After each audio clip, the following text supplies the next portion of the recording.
Today, we're going over 3 things that you may be doing right now or may have tried in the past to lose weight that is really just keeping you stuck seeing the same old results each and every month.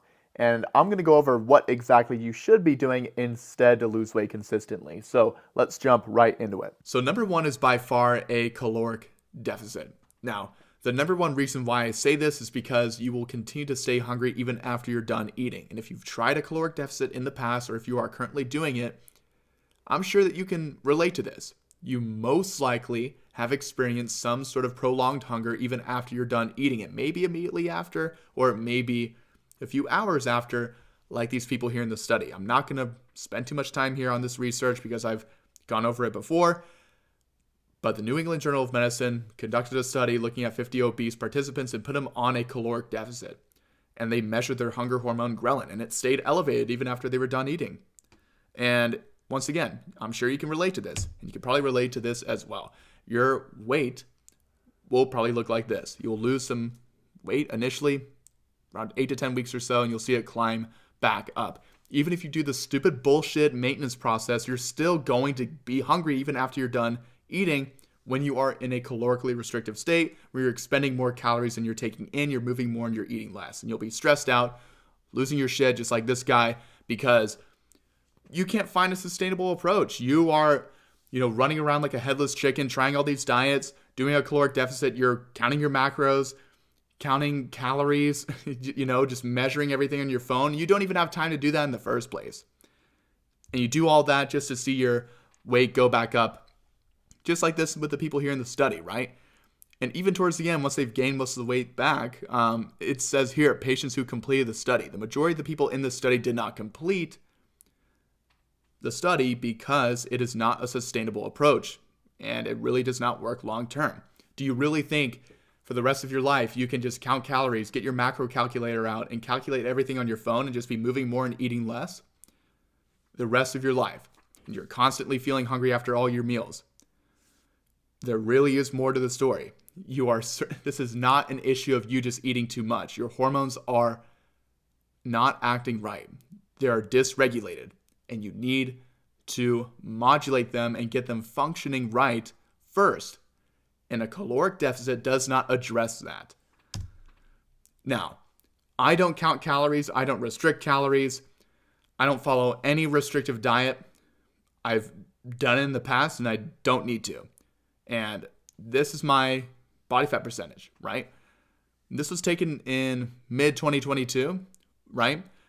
And this is me in 2023. I'm not trying to brag at all, right? I'm just showing you that getting results like this, being as lean as this, is certainly possible without counting or restricting calories. This picture was taken in 2023. This body fat percentage was taken in 2022, and I did not look like this in 2022. Let's just say that. So number 2 is any restrictive diet, right? Pretty much any restrictive diet is going to be somewhat unsustainable.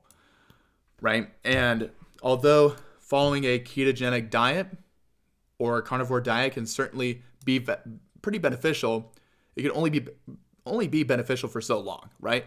Until you get to the point to where you get sick and tired of eating super low carb and you just want to eat some carbohydrates. And the problem with that is that, if your body hasn't seen carbs in 3 or 4 months, especially if you're doing a carnivore diet where the carbohydrate notch is down to 0, your body's going to go crazy and you're going to store a whole lot in the way of body fat because you're not glucose tolerant, you're not carbohydrate tolerant.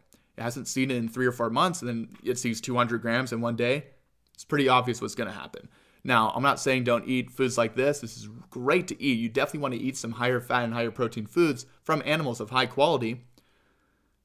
But you also want to include some natural carbohydrates as well to make it sustainable and easier to follow, and we want to make sure that the quality is still there too, right? So papayas, pineapples, avocados, passion fruits. This is mainly fruits in this picture, but sweet potatoes and asparagus, other vegetables as well. All that is fine. You're not going to get a prolonged insulin response where insulin stays elevated for a long period of time. In English, meaning you're not going to be putting yourself in a position to store body fat if you're eating natural carbs from a good source. And especially if you're metabolically healthy and you're only looking to lose around 30 to 50 pounds or less than that, right?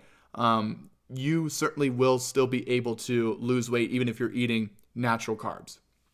Now, if you're somebody that needs to lose around 60 to 100 pounds, I've worked with people like that before. That is totally fine. We just need to start with more of a lower carbohydrate diet first, because the problem is insulin. Insulin is staying elevated for a long period of time and it's accumulating, storing a lot of body fat. We just kind of have to lower that a little bit with a lower carbohydrate diet first, with animal foods mainly. But then we can start to introduce carbohydrates. The problem is that many people don't know how to transition. They go on a ketogenic diet, they do a carnivore diet, but they don't know how to transition into eating more carbohydrates. They don't know how much they should do per week, what source, all that stuff. And I take care of that for you. Now, Joel, he started with more of a lower carbohydrate diet. Even at one point did a carnivore diet, experimented a little bit, and still saw some amazing results, but we transitioned him into eating more of a moderate carbohydrate diet, right? And he lost 50 pounds inside 5 months. Chris did the exact same thing. So started with more of a lower carbohydrate diet because he had a little bit more in the way of weight that he needed to lose. We lost that initial 20 pounds. We noticed a plateau started to occur a little bit, so then I started to include some natural carbs into his diet. He was a little bit worried. He was on the fence, but he trusted me, and I'm really glad he did, because we did around 210, 212 pounds or so, right around October. And you can see a little rise here in the graph, because we introduced those carbs and his body wasn't very glucose tolerant or carbohydrate tolerant. But once we kind of built that up over time and we added in the right amounts from the right source, he was able to see it start to go back down again. He ended up losing 10 or 12 more pounds and got down to 200 pounds by November, totaling the weight loss to 36 pounds in 3.5 months, right? So number 3 is lack of accountability and structure. And those two guys that I just took you through had all the accountability and structure in the world. Now, a lot of people will go to the gym, they'll fly by the seat of their pants. They don't really have a plan. They don't really have any structure and really any idea of what they should be doing. They go to a restaurant on the weekend, order whatever it is on the menu. No one really knows where to start with a, hormonal based approach, eating a diet that's going to give you good hormonal responses so that you can lose weight consistently. No one really knows where to start with an approach like that, because most people don't do that, right? But if you want to be an outlier, that's what you got to do. And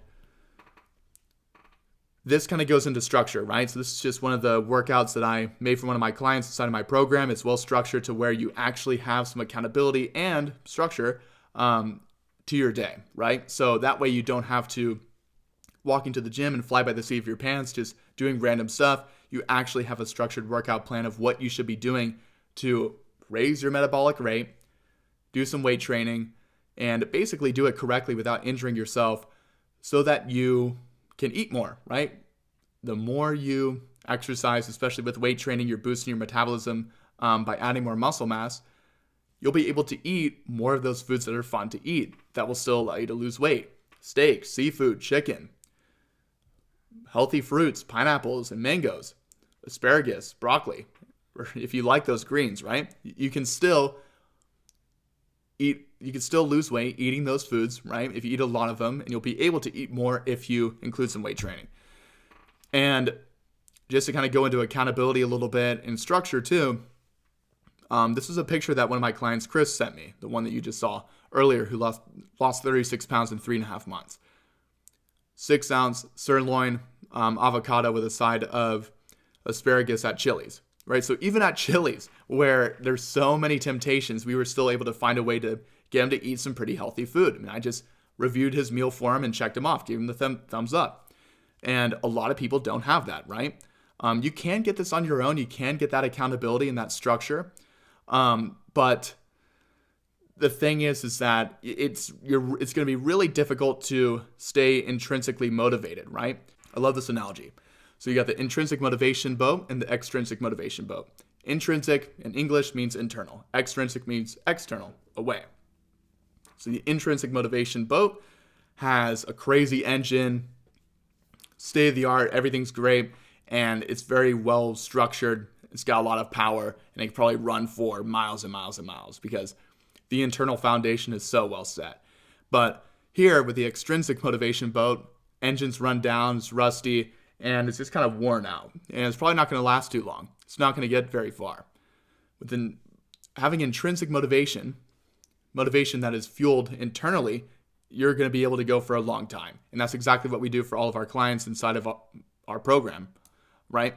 Have all the resources you need that come off as somewhat extrinsic, somewhat as external, but it's tailored to you to fuel your internal intrinsic motivation with a one-on-one coach, right? It's not just some full-on crutch that you would have with a David Goggins video that's very unreliable. You have a reliable coach that you can access 24/7, customized workout program, customized meal plan, personal meal reviews by me, and a whole lot more, right? So that way you literally have everything you could possibly think of to see those consistent results each and every month, even with a crazy work schedule. So I do most of the heavy lifting for you, right? So this worked for Eric as well. Started off at around 190 pounds in late December and got down to 170 in early March.